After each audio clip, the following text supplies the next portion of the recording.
परम पिता परमात्मा के सर्वश्रेष्ठ नाम ओम का उच्चारण करेंगे। कमर सीधे, आंखें बंद, दोनों आंखों के मध्य में मन और दीर्घ श्वास लेते हुए ओम का उच्चारण।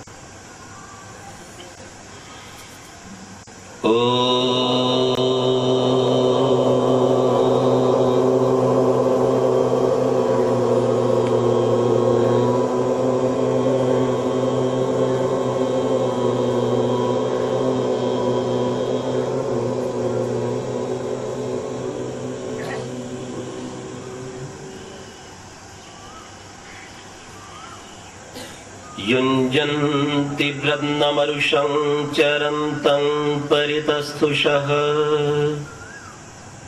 रोचन्ते रोचना दिवि। ॐ यदन्दाशुषे त्वमग्ने भद्रं करिष्यसि तवेतत् सत्यमङ्गिरः। ओम नमस्तेस्तु पश्यत पश्येमा पश्यत पश्येमा पश्यत पश्येमा पश्यत। ओम शांति शांति शांति। प्रातः काल की पावन वेला में उपस्थित शुद्ध पवित्र आत्माओं, मानव संसार का सर्वश्रेष्ठ प्राणी है और उसकी सर्वश्रेष्ठता इसी में है कि वह केवल भौतिक सुखों का ही लाभ नहीं उठा सकता, अपितु उसके साथ साथ अपनी बुद्धि का विकास करते हुए अपने आत्मा के आनंद को भी प्राप्त कर सकता है। ऐसा सौभाग्य और पशु पक्षी आदि प्राणियों का नहीं है।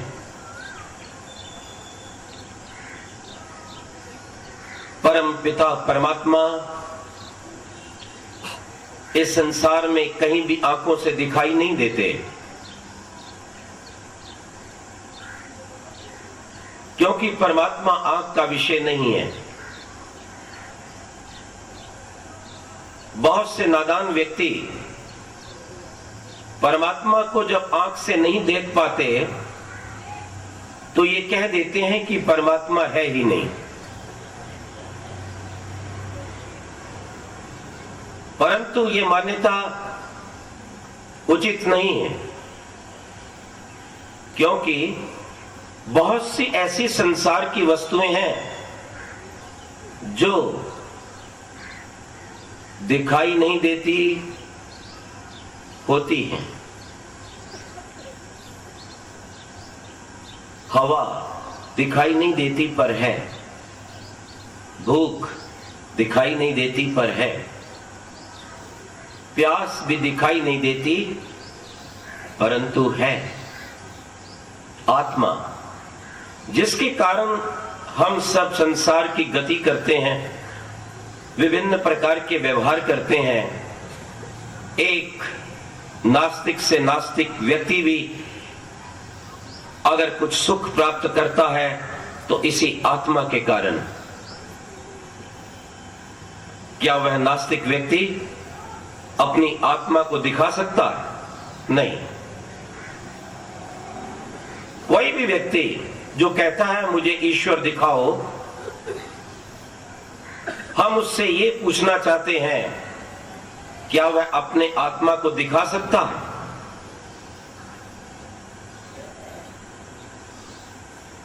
वह आत्मा को नहीं दिखा सकता। यदि वह अपने आत्मा को नहीं दिखा सकता तो क्या इससे हम ये माने कि आत्मा नहीं है? ये सब शरीर मुर्दा है अथवा बिना आत्मा के चल रहे हैं, ये विचारना है। यदि कोई कहता है कि बिना ही आत्मा के चल रहे हैं, तो फिर जीवन किसका नाम है? वो कहता है जीवन कुछ नहीं है, मस्तिष्क इस शरीर को चलाता है। लेकिन एक समय आता है कि मस्तिष्क भी मर जाता है, हृदय की गति भी रुक जाती है और डॉक्टर कहते हैं कि व्यक्ति मर चुका है। मस्तिष्क नहीं रहा, हृदय की गति नहीं रही, परंतु उससे पीछे वो कौन सी शक्ति थी जिसके ना होने से मस्तिष्क कार्य नहीं कर रहा। मस्तिष्क अपने आप में जड़ है, हृदय भी अपने आप में जड़ है। वह शक्ति कौन सी है? तो वो कहता है वो जीन्स है, हमारे जीन्स हमसे कार्य करवाते हैं। ऐसे एक व्यक्ति से मैंने पूछा, हम अभी आपके समक्ष ईश्वर को जैसे सिद्ध कर रहे थे वैसे ही आत्मा को भी सिद्ध करेंगे और आपका थोड़ा टाइम लेंगे, आप घबराएं नहीं। वो व्यक्ति थोड़ा जल्दी में था, तैयार हो रहा था अपने कार्यालय जाने के लिए। मैंने कहा आप आधा घंटा रुकिए और बैठिए, छोड़िए थोड़ी देर के लिए अपने ऑफिस को, अभी हम आपको समझाते हैं कि आत्मा क्या वस्तु है। कहते देखो जी मेरी अभी रुचि नहीं है। मैं कहा रुचि बनाइए। कहता है मेरी इच्छा नहीं है। मैंने कहा आपकी इच्छा नहीं है, आपके जीन्स की नहीं। एकदम वह व्यक्ति पकड़ा गया, मेरी इच्छा नहीं। ये जिसकी इच्छा नहीं वह क्या चीज है? मैं नहीं चाहता, जो नहीं चाहता वो क्या है? विचार कीजिए। वही जो नहीं चाहता वह आत्मा है। इच्छा द्वेष प्रयत्न सुख दुख ज्ञानानि आत्मलिंगम, ये दर्शन है, ये फिलॉसफी है। बहुत दिन पहले की घटना है कि मुझे दिल्ली के मोती नगर स्थित उपनगर में जाने का अवसर मिला और एक जैन परिवार में भोजन था। मैं भोजन के लिए पहुंचा। माता जी बहुत ही श्रद्धालु थी, जैन होते हुए भी प्रतिदिन यज्ञ करती थी और हमारा ये संकल्प रहता है हम उन्हीं परिवारों में जाते हैं, भोजन करते हैं जहां प्रतिदिन घर पर हवन होता है। मैं वहां पर पहुंचा, थोड़ा भोजन में विलंब था, इसी बीच में उनके एक सुपुत्र आ गए। जैसे वो आकर बैठे तो मैंने कहा आपका शुभ नाम?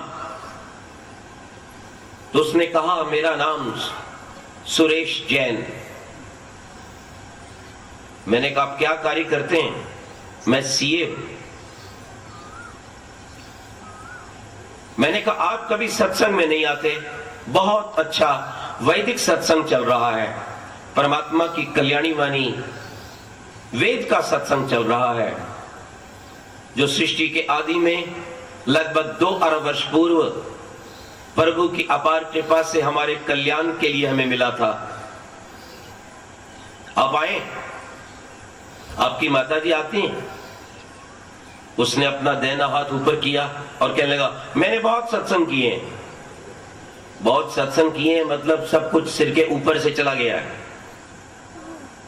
और बहुत सत्संग किए का अभिप्राय यह था कि आपका क्या सत्संग करना है, मैं तो बड़े बड़े कर चुका हूं, मैं बड़ों बड़ों को पार कर चुका हूं। यानी हमारा मस्तिष्क सब कुछ जानता है और हमें कुछ भी और जानने की आवश्यकता नहीं। मैं थोड़ा सा शांत हो गया। फिर मैंने सोचा कि आज इस व्यक्ति को अवश्य कुछ बता देना चाहिए, इसकी भ्रांति तो जरूर मिट जानी चाहिए, क्योंकि ये मेरा कर्तव्य है। मैं इस घर में भोजन के लिए आया हूं और क्योंकि मैं भोजन करता हूं राष्ट्र का, इसलिए मेरा ये कर्तव्य बनता है कि मैं कुछ ना कुछ उपकार भी करूं। मैंने कहा अच्छा भाई साहब, आपसे कुछ बात चल रही थी, तो आप कौन है? बोले जैन है। जैन? मैंने बताया ना आपको मैं जैन हूं। नहीं, मैंने कहा वैसे आप कौन है? चले गया वैसे मतलब? मैंने कहा आप जैन है लेकिन वैसे कौन है? बोले मैं सीए हूं। सीए? मैंने कहा ये भी आप बता चुके मैं सीए हूं, पर आप कौन है वैसे? बोले मैं कौन हूं? मैं भूत थोड़ा ही हूं, मैं इंसान हूं, आपके सामने बैठा हूं। यही मैं चाहता था, मैं इंसान हूं। मैंने कहा ये तो मैं देख ही रहा हूं आप इंसान है। भूत तो मैं भी आपको नहीं मानता, और भूतों पर तो हम विश्वास नहीं करते, भूत तो होते ही नहीं है। ना भूत, ना भूतनी आना, ना उनके बच्चे, ना उनका कार्यालय, ना उनका विद्यालय, ना उनका हॉस्पिटल। ये तो केवल मीडिया वालों ने लोगों को लूटने के लिए कहानियां बना रखी हैं, या कुछ प्रकाशकों ने बच्चों को बहकाने के लिए, दिल को बहलाने के लिए पुस्तकें छाप रखी हैं। मुझे भी इस क्षेत्र में लगभग 30 वर्ष हो गए हैं, आज तक कोई कहीं गांव में, कहीं शमशान घाट और कब्रिस्तान में कोई भूत और भूतनी नहीं दिखा सका। मैं कहा भाई साहब मैं आपको भूत भूतनी नहीं समझता, आप इंसान ही है। पक्की बात, आप इंसान है, पर वैसे आप कौन है? कहने लगे मैं वही जो आपके सामने बैठा हूं। हाँ, मैंने कहा मैं देख रहा हूं। मैंने कहा ये सिर किसका है? कहते मेरा। मैं कहा पक्की बात है, तो आप कौन है? सिर मेरा। मैंने कहा आप सिर हैं या सिर आपका है? अटक गया बेचारा। मैंने कहा ये बाजू किसके? कहते बाजू मेरे। मैंने कहा आप कौन है? पैर। पैर किसके हैं भाई साहब? कहता है पैर भी मेरे हैं। तो मैंने कहा आप कौन है? और ये पेट? पेट भी तो आपका है ना? कहते हाँ जी मेरा ही है। मैंने कहा आप कौन है? चुप हो गया। कहता है जी ये प्रश्न आज तक किसी ने पूछा नहीं। मैंने कहा अवश्य पूछा होता, यदि तुमने किसी आर्य विद्वान का वैदिक सत्संग किया होता तो इतने दिनों तक तुम भटकते नहीं रहते, तुम अपने आप को जान पाते कि मैं कौन हूं और जिसने मुझे भेजा है वो कौन है। मैंने कहा सुनो, अभी आप इसी मोटरसाइकिल पर आए हो ना? कहते हाँ जी। मैंने कहा मोटरसाइकिल किसकी है? कहता है मेरी है। मैंने कहा आप तो मोटरसाइकिल नहीं ना? मोटरसाइकिल आपकी है। याद रखो, आपने पजामा पहना हुआ है, ठीक है ना? पजामा आपका है, पर आप तो पजामा नहीं, आप बाजू नहीं, आप हाथ नहीं, आप पेट नहीं, आप सिर नहीं, तो आप हो कौन? घबरा गया बेचारा। आप में से प्रत्येक संसार का व्यक्ति सुबह से शाम तक 20 बार अपने आप को आईने में देखता है। देखते हैं ना आप सब? हर बूढ़ा देखता है, हर बच्चा देखता है, जवान देखता है, माताएं बहनें कुछ ज्यादा देखती होंगी। और किसको देखते हैं आप? अपने आप को देखते हैं। नहीं, आप अपने आप को नहीं देखते, आप अपने घरौंदे को देखते हैं। आप उस घर को देखते हैं, उस मिट्टी के बुत को देखते हैं जो आप नहीं हैं। और यही बहुत बड़ी भ्रांति है, ये मैं हूं। हमारे आश्रम में शिविर लगा करते हैं, मई जून में अधिक लगते हैं, 4-5 साधना शिविर। लगभग सब शिविर निःशुल्क हैं, कोई अपील नहीं होती दान की, जो देना चाहे दे देता है। तो प्रारंभ में जब वहां शिविर लगे, बहुत से लोग आए, तो उन लोगों को एक कष्ट हुआ। वो क्या था? बहुत से लोग प्रातः का उठ करके अपनी दाढ़ी बनाते थे, शेव करते थे, तो शीशा ही नहीं था कोई बाहर, यानी आश्रम में कोई आईना नहीं था बाहर। किसी ने कहा आचार्य जी लोगों के लिए तो एक लगा दो। मैंने कहा सारा दिन शीशा ही देखते रहेंगे, घर में तो देखते ही रहते हैं। अच्छा है, ये शीशे में अपना चेहरा ना देखकर अपनी आत्मा को यहां कर देखें तो ज्यादा अच्छा लगे, इनको लाभ होगा। कहने नहीं एक लगा दीजिए, व्यवहारिक सी बात है। मैंने कहा कोई बात नहीं। मैंने एक हाथ धोने के स्थान पर वॉश बेसिन के ऊपर एक शीशा लगा दिया, पर मैं चाहता था कि शीशा लगे तो सही पर बाहर से दिखाई ना दे।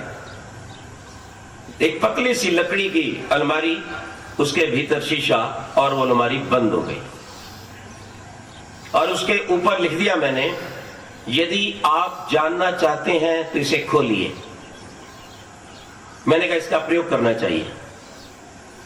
उस लकड़ी की अलमारी के ऊपर मैंने लिख दिया, यदि आप जानना चाहते हैं कि आप कौन है तो इसे खोलिए। एक व्यक्ति आया और उसने उसे खोला। जब अंदर खोला तो सामने शीशा था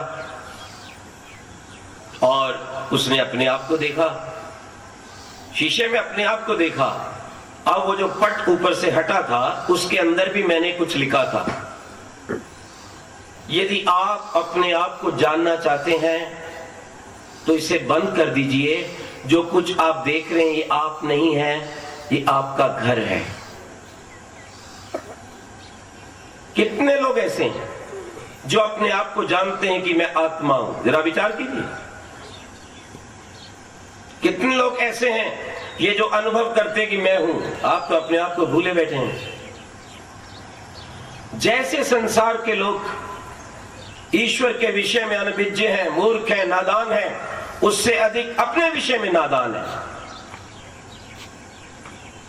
केवल आपको भौतिक सुख, भौतिक ऐश्वर्य, संसार की सुख संपदा तो दिखाई देती है, आप ना अपने आप को जानते हैं मैं कौन हूं, और ना ही जिसने इस संसार में भेजा है उसको ही जानते कि वो कौन है। कितनी बड़ी विडंबना है, कितनी बड़ी मूर्खता है, जरा विचार कीजिए। मैं मथुरा गया, बहुत सुंदर एक कार्यक्रम था वहां गुरुकुल में। एक बालक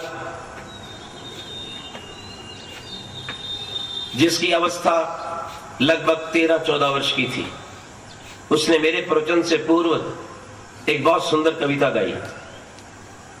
मैंने उसे आशीर्वाद दिया।